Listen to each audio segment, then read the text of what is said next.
शास्त्रों में सृष्टि के आरंभ से प्रलय काल तक की अवधि को 4 युगों में बांटा गया है। वर्तमान में हम जिस युग में जी रहे हैं उसे कलयुग कहा गया है। इससे पहले 3 युग बीत चुके हैं, सतयुग, त्रेता और द्वापर।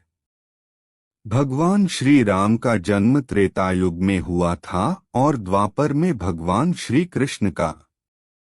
कलयुग के अंत में भगवान कल की अवतार लेंगे और संसार में फैले पाप और अन्याय के साम्राज्य का अंत करके पुनः धर्म की स्थापना करेंगे। भगवान ने चारों युगों में सबसे कम उम्र कलयुग को प्रदान की है। शास्त्रों में सतयुग की अवधि 17,28,000 वर्ष बताई गई है और त्रेता की अवधि 12,28,000, द्वापर युग की अवधि 8,64,000 है, जो त्रेता से लगभग 4 लाख वर्ष कम है।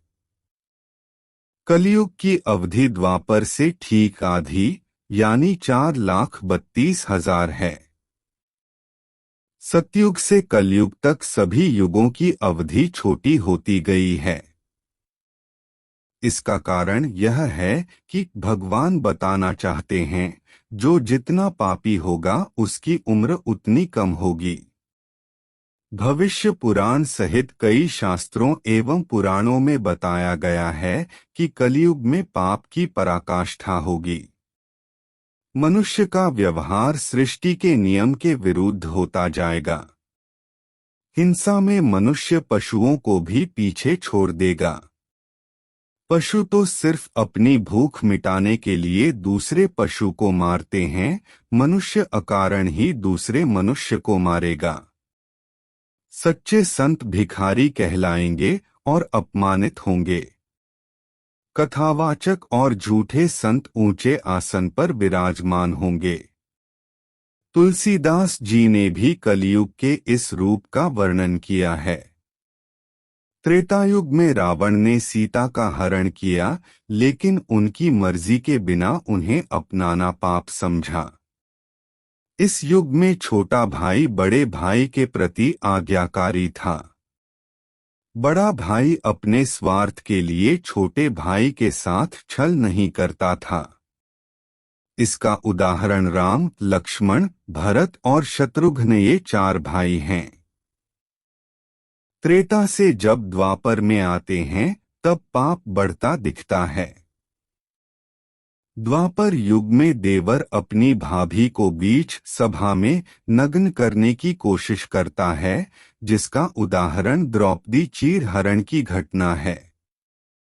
राजा अपनी शक्ति के मद में अबला स्त्री को हवस का शिकार बनाना चाहता है।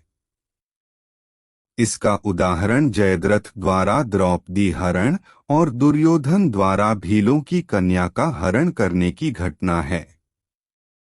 भाई अपने स्वार्थ की पूर्ति के लिए पूरे परिवार को युद्ध की आग में झोंक देता है। इसका उदाहरण महाभारत युद्ध है। लेकिन कलयुग में आए दिन भाई भाई, बाप बेटे में स्वार्थ की पूर्ति के लिए लड़ाई होती है। लोगों की काम वासना इतनी बढ़ गई है कि आए दिन स्त्रियों का हरण होता है और उन्हें अपमानित किया जाता है। पाप आचरण से भरा हुआ कलयुग अगर अधिक दिनों का होगा तो सृष्टि में हाहाकार मच जाएगा। यही कारण है कि भगवान ने कलयुग को सबसे कम उम्र दी।